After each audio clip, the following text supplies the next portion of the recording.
Muy bien, partamos entonces con un agradecimiento, Daniel, por generar nuevamente un espacio de conversación, de reflexión. Gracias por invitarme y donde vamos a abordar un tema que ha estado lamentablemente en la agenda pública, con mucha preocupación por parte de la ciudadanía, también de las autoridades que están intentando abordarlo de distintas maneras, y que es la violencia escolar. Hola Daniel, ¿cómo has estado? Hola Elia, gracias por esta oportunidad de poder abordar esta temática que nos tiene a todos bastante preocupados. Bueno, hacían mención en la introducción de que el Centro Médico San Rafael se muda a una nueva sucursal. Sin embargo, es mi antigua casa. Trabajé desde el año 2006 en ese lugar cuando era Salumed. Entonces es como volver a casa para mí. Y bueno, ahí nos van a encontrar Ah, entonces mira. si es que alguien necesita nuestros servicios. Regresar ahí al hogar, ¿no? En este centro médico que además está remodelado y quedó muy, muy bonito, ya está atendiendo desde hace unos días, ¿no? Eh, Daniel, estos incidentes de violencia que hemos visto en las escuelas en los últimos días, ¿cómo los ves tú? ¿Cómo los observas desde tu experiencia clínica? Eh, ¿Sientes como que algo se fracturó eventualmente en los últimos días en las escuelas? Mira, voy a parafrasear una cita de Amanda Céspedes, una connotada neuropsiquiatra infantil de nuestro país. Ella dice que el problema no son los niños, el problema es la sociedad. Entonces, no puedo estar más de acuerdo con esa cita y al mismo tiempo eso implica la complejidad de este problema, porque cuando comenzamos como a abordar las variables que pudiesen estar interviniendo son tantas, tan diversas, que a veces resulta como casi inabarcable. Por ende, como para dejar quizás algo más bien claro a la gente que nos va a ver, podríamos ir como desmenuzando de qué vamos a hablar exactamente. Porque está la violencia escolar que conocimos todos cuando niños, del matón, el típico compañero más grandote, ¿verdad? Que hacía gala de su fuerza física como para doblegar a los más débiles. Y en las películas gringas se queda con la colación, el almuerzo del más debilucho. De esa violencia no estamos hablando. También está la violencia que hemos visto últimamente en nuestro país de los overoles blancos, los llamados overoles blancos, pero que está circunscrita a un par de colegios emblemáticos de Santiago y que probablemente haya una inducción política, una ideología de base. De esa tampoco vamos a hablar, pero de la que sí vamos a abordar es la que nos ha llamado la atención los últimos días, que dice relación con un individuo solitario que ingresa a un colegio, ya sea acá en nuestro país como en el extranjero, Estados Unidos, recientemente Turquía, Argentina, y las emprende contra el que se le cruce, portando armas de fuego lo más probablemente. Entonces, esa violencia que es como llamativa y novedosa para nuestra realidad, de esa me gustaría como referirnos porque es un fenómeno muy amplio como te menciono. Sí, además que se muestra de una manera muy desgarradora, ¿no? Porque este caso, que no fue el primero, por cierto, pero este caso que ocurre en Calama, donde una inspectora termina muerta, producto del ataque de un estudiante, además una persona muy joven, 18 años, con un arma blanca, que deja heridos además a otras cuatro personas, tres estudiantes y otra inspectora. Ese caso no estamos hablando de un incidente eventualmente aislado, ¿no? Y además genera luego como un efecto copycat.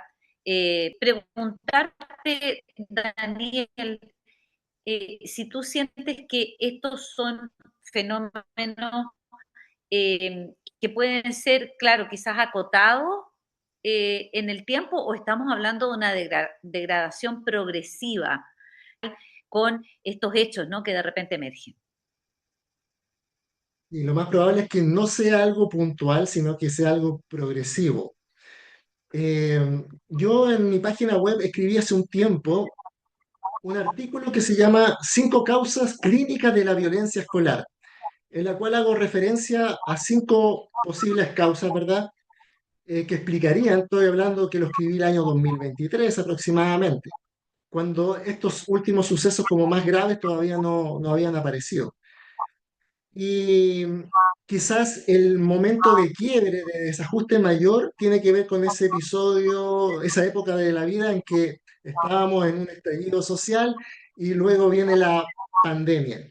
Entonces eso significó un abrupto quiebre en la normalidad de nuestras vidas y sobre todo la de los escolares, teniendo que replegarse a sus casas, teniendo clases vía online. Y claro, quizá un adulto se ve afectado, pero en un escolar que está en etapas del desarrollo, que tiene que relacionarse con los demás, una de esas etapas quedó abruptamente coartada. Entonces, por ejemplo, tenemos el colega que se llama Paul Ekman, que nos habla de que nosotros reconocemos expresiones faciales. Son microexpresiones, o sea, como un ligero parpadeo, una ligera arruga de la comisura, acá del ceño, y vamos interpretando el mundo según esas microexpresiones, y lo más relevante es que son universales, es decir, lo que yo traduzco de esas microexpresiones en un otro es la misma traducción que hace un africano en su tribu, es decir, corresponden a la especie humana. Imagínate entonces que estos niños que se están desarrollando los separas de esa interacción humana, los dejas detrás de una pantalla durante mucho tiempo y además muchos de ellos luego interactúan con una mascarilla. Le estás censurando la posibilidad de nivelarse. Y como te decía en la entrevista pasada, cuando hablábamos del suicidio, yo te contaba de que nosotros los seres humanos necesitamos pasar por etapas sucesivas en el desarrollo. De esto, oh, parece que ahí volviste, Elia. Ok. Te decía que en la entrevista pasada sobre el suicidio, los seres humanos necesitamos pasar por etapas sucesivas del desarrollo. Y si nos saltamos una de esas etapas, luego no nos podemos volver a nivelar. Es así como de exacto el tema de la evolución del ser humano. Bueno, ese es uno de los temas. Otro tema, otra causa que yo esbozo es que somos adictos a la dopamina, a la juventud hoy en día principalmente. La dopamina es el neurotransmisor que surge ante situaciones placenteras. Y las pantallas, los videojuegos, el acceso a eso genera picos de dopamina y por contraste, no tenemos la capacidad de frenar o de ser pacientes. Todo ahora es instantáneo. La comida es instantánea, los resultados son instantáneos. El mundo de la sexualidad hoy en día es instantánea. Antes había que cortejar a en el caso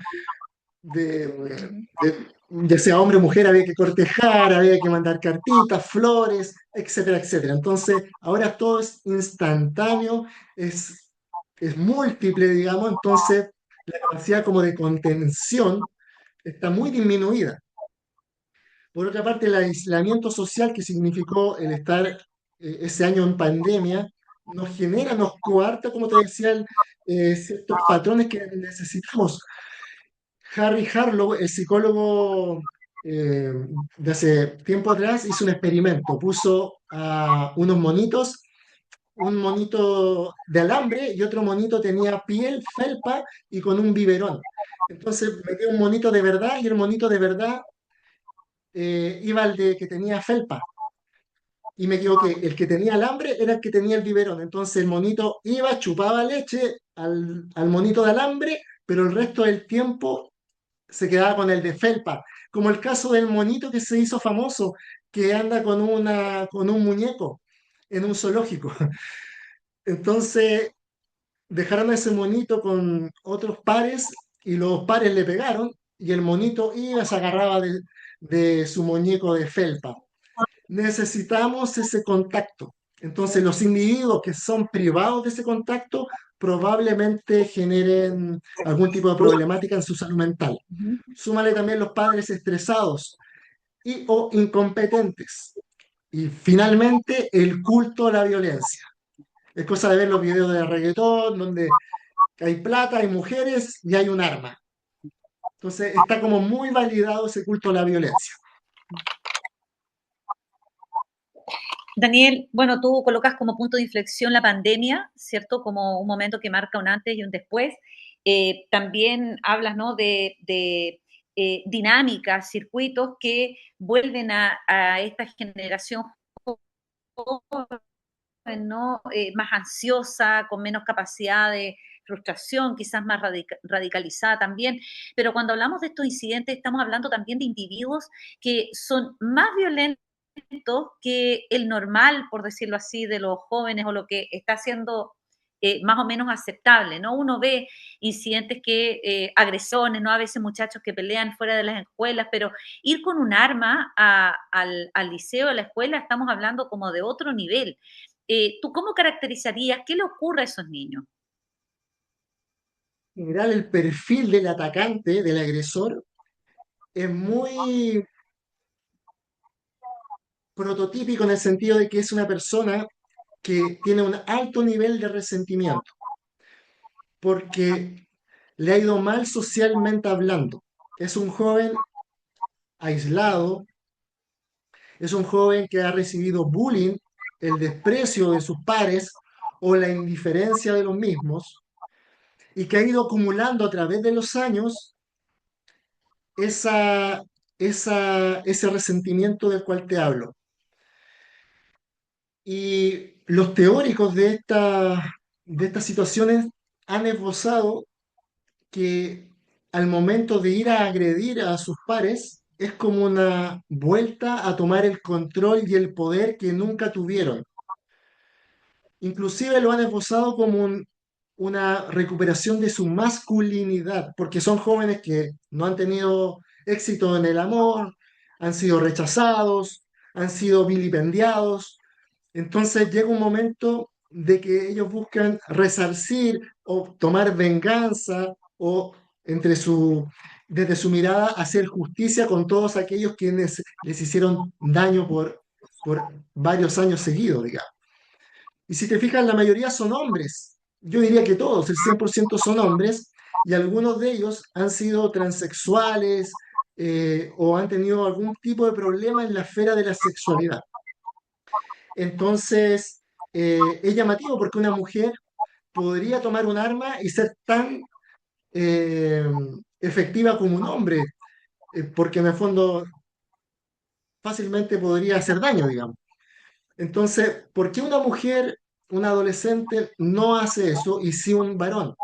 Pareciera ser que las mujeres tienen mayores y más amplios recursos sociales, es decir, puede sentirse rechazada, etcétera, etcétera, pero como que siempre cuenta con alguien, son más afectivas, cuentan con alguien con quien compartir lo que le pasa y socialmente quizás es como más aceptable que no sea exitosa socialmente versus el varón que se le exige que cumpla como con ciertos objetivos o ciertas metas de acuerdo a cómo van pasando los años.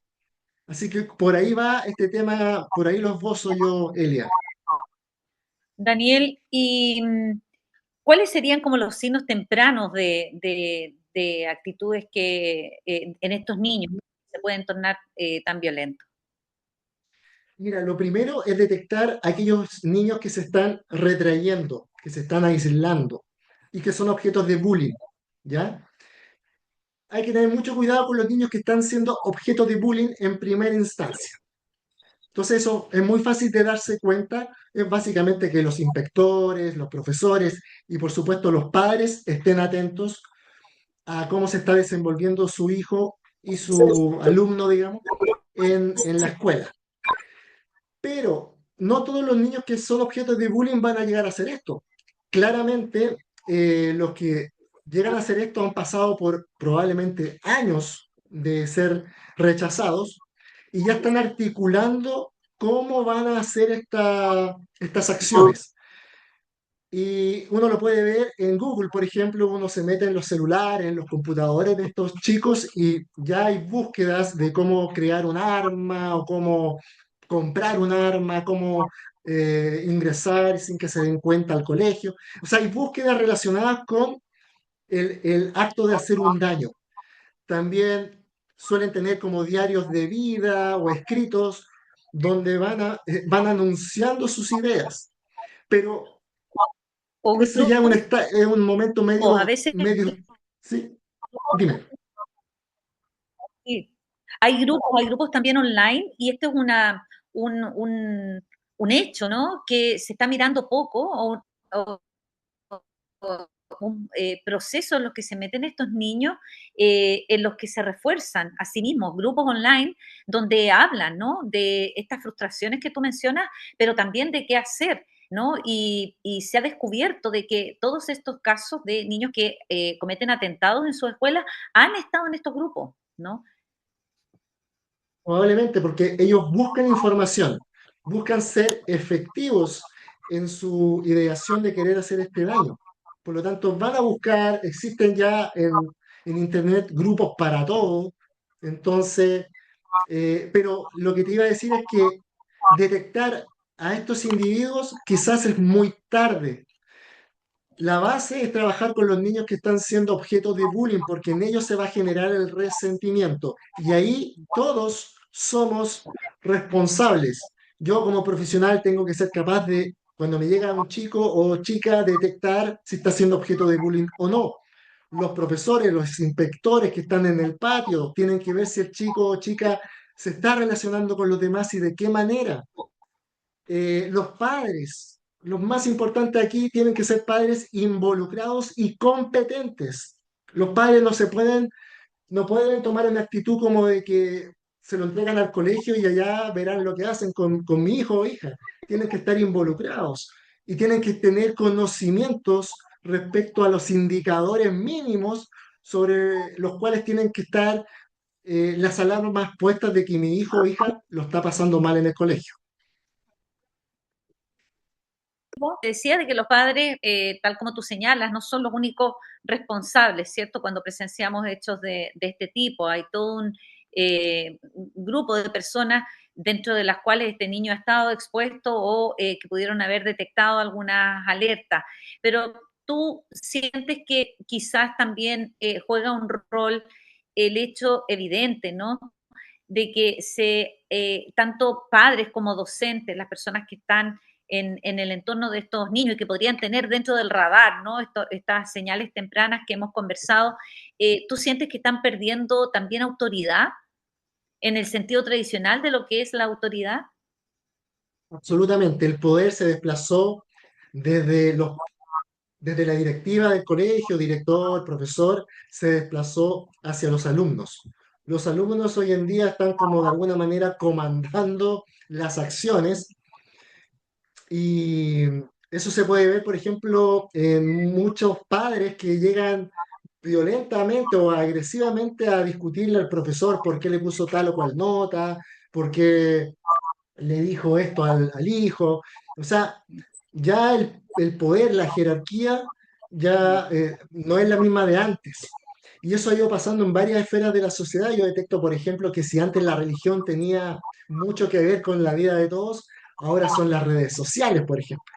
¿Te fijas? Entonces, ha habido desplazamientos del poder de una esfera a otra, y en el caso de la educación, los alumnos y los padres tienen mucho poder sobre el quehacer de los profesores. ¿Tú crees que sirven las medidas punitivas?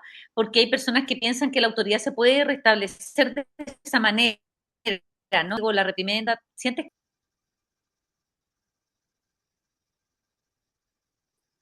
Te cortó un poco la voz, pero me preguntaste si las medidas punitivas pueden funcionar.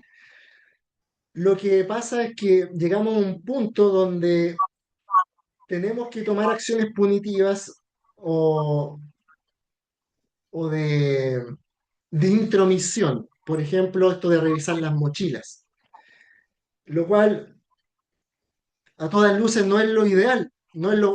Para eso uno no va al colegio, para que te revisen la mochila y te traten como un delincuente y que hayan detectores de metales.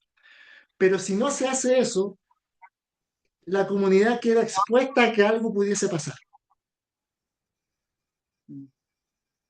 Entonces, esto es lo mismo que el tema de los robos. Mi casa yo le puedo colocar barrotes, le puedo colocar alarmas, cámaras, y con eso voy a disminuir la posibilidad de que me entren a robar. Perfecto. Pero no voy a disminuir a los ladrones. Los ladrones van a seguir existiendo. Entonces la intervención para que haya menos ladrones va por otro lado. Esto es lo mismo. Voy a hacerle más difícil el acceso a que alguien haga un daño dentro de la comunidad escolar con estas medidas más drásticas, más punitivas, pero no voy a generar una mejoría a nivel emocional en las personas que van a tender a querer hacer este tipo de actos. Un equilibrio súper difícil. Sí, ahí volvimos a eso, pero te decía igual, tratar bajo la lógica del crimen a niños que no son violentos, igual eso puede tener consecuencias. Mm. Va a tener consecuencias, eh, pero no veo otra manera para generar la tranquilidad necesaria a la comunidad escolar. Lamentablemente, es un costo que hay que pagar, digamos. Daniel, y la pregunta del millón para eventualmente ir cerrando, a menos que quieras agregar algo que quizás se nos quede en el tintero, pero hemos hablado del rol de los padres, ¿cierto? De las competencias también que los padres deben tener para criar niños sanos. Eh, y hemos hablado también del rol de quienes tienen dentro del radar a estos niños que están creciendo, que están floreciendo y que ojalá siempre lo hagan de la manera más sana posible. Pero la pregunta del millón, ¿las escuelas tienen equipos psicosociales suficientes para darle seguimiento, para detectar, para identificar estos rasgos preocupantes que hemos conversado? La respuesta clara es no lo sé, pero, pero te puedo hablar de mi propia experiencia. Yo tengo un hijo en prekinder en un sector rural, en una escuela rural, porque me divido entre Talca y la sexta región en una zona rural. Así me divido el tiempo. Y fíjate que me impresiona que en prekinder hayan 3 tías, no son más de 15 niños, y uno de los niños es autista. Y fue la psicóloga de la escuela a la sala del prekinder a tratar de explicarles que tal compañerito tenía autismo. Entonces, me parece formidable que hayan 3 tías, que la psicóloga de la escuela le explique a los niños, de acuerdo a su posibilidad cognitiva, de que uno de ellos actúa, reacciona, porque tiene reacciones de repente desadaptativas en la sala de clase, entonces como que les explica a los demás lo que es el autismo y cómo tienen que abordarlo frente a ese tipo de situaciones. Lo cual me parece formidable porque están educando desde la diferencia, están integrando a alguien que reacciona distinto y lo están integrando en la medida de las posibilidades. Así que desde mi propia experiencia, yo veo que existe el recurso.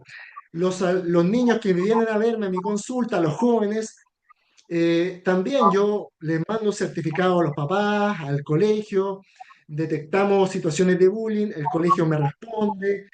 Ha habido una buena retroalimentación, como que las alarmas están activadas y ha habido una buena respuesta en general. Lo que no, lo que yo no sé es qué pasa con los otros casos que obviamente desconozco, que debe de haber muchos, ¿verdad? Y que se me escapan obviamente de mi foco de visión, digamos. Me imagino que en muchos otros casos no está resultando y por ende se está dando esto. Y un aspecto que quisiera tocar es fíjate que, como te menciono, parte de mi vida es en la sexta región. Atiendo en Nancagua, con N, Nancagua. Y estaba ahí el lunes pasado y me enteré que un liceo en Santa Cruz, un liceo en Nancagua y otro en San Fernando dejaron de hacer sus actividades por las amenazas de tiroteo y todo esto. Incluso en un baño de uno de ellos fue escrito las amenazas, otros por un Instagram anónimo también recibió amenazas, etcétera. Entonces, ¿qué pasó? Que de repente, ¡pum!, hubo un caso y empezaron a aflorar los demás. Otro caso en Argentina, te fijas entonces como que se detonó algo. Y está la sospecha de que esto pudiese ser contagioso, ya sea por un efecto parecido al efecto Werther, que lo hablábamos en la entrevista del suicidio. El efecto Werther habla de que cuando una persona famosa se suicida, muchos otros empiezan a suicidarse, muchas personas comunes y corrientes. Eh, Podría pasar algo acá similar, ya sea por contagio o por imitación. Entonces, como es un fenómeno reciente y difícil de estudiar, no está consolidado si es así, tal como te lo menciono, pero está la sospecha de un efecto contagioso.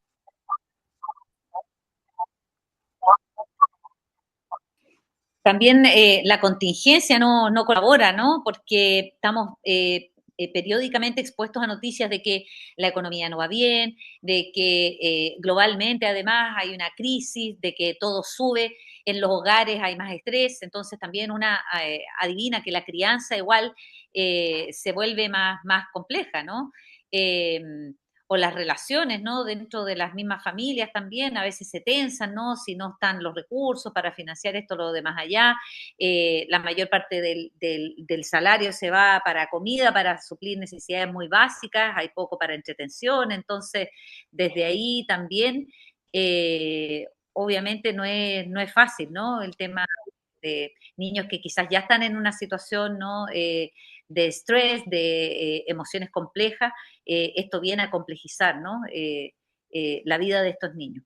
Así que el tema del equilibrio, lo que tú mencionabas, ¿no? Quizás cómo reforzamos la disciplina, pero a la vez también las medidas preventivas, Daniel, yo creo que son claves, ¿no? Para ayudar a estos chiquitos.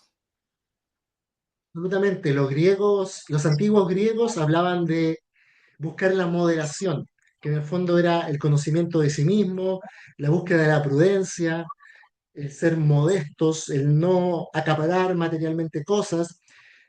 Eso versus a la ibris. La ibris era justamente lo contrario, el ser exaltado, el dejarse llevar por los impulsos, la búsqueda del lujo, etcétera, etcétera. Entonces, creo que los seres humanos debiésemos tender a lo que los antiguos griegos pretendían para nosotros. Y tú bien dices, Elia, la realidad está complicadísima porque para donde uno mire hay agresividad, hay violencia. Hoy día estaba haciendo scroll y me aparecieron dos programas políticos de Chile con los políticos de turno diciendo garabatos, peleándose entre ellos. Si miro panorama internacional, un líder mundial quiere sacar a una civilización completa. O sea, es demasiado tenso todo y obviamente genera altos niveles de estrés y de cortisol, como lo hablamos en una de nuestras primeras entrevistas. Con las soluciones más adecuadas. Daniel, ¿cómo te ubican las personas interesadas en quizás llevar a sus hijos o hijas a tu consulta? www.psicólogotalca.cl, mi página web, y en el Centro Médico San Rafael, que está ubicado en la 5 Oriente, esquina 2 Sur.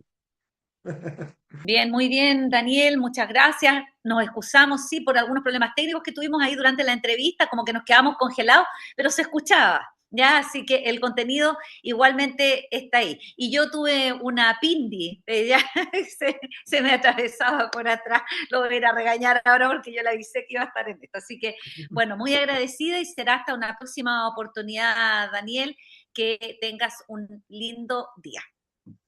Muchas gracias, Elia, a ti, y saludos a todos quienes nos vayan a ver en esta entrevista, a ver y a leer. Muy bien, venga, cuídate, chao, chao. Chao, chao, que estés bien.